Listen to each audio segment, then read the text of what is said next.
যাকে কাছে পাওয়ার এক ফোঁটাও সম্ভাবনা নেই, তাকেই আমি অসম্ভব ভালোবেসেছি।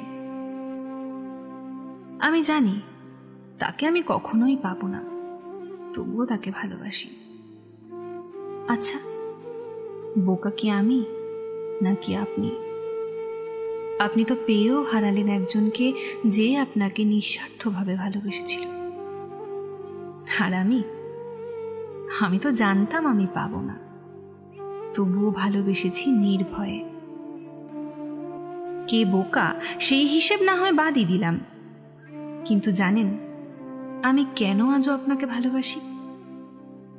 কথায় আছে, যাকে ভালোবাসা যায় তার সঙ্গেই দেখা হবে পরকালে, একসঙ্গে থাকা হবে অনন্তকাল। তাই তো আমি আজও দূর থেকে আপনাকে ভালোবাসি, যেন অনন্ত পরকালে আপনাকেই পাই। এই আশাতেই আপনাকে মনে প্রাণে আমি আগলে রাখি।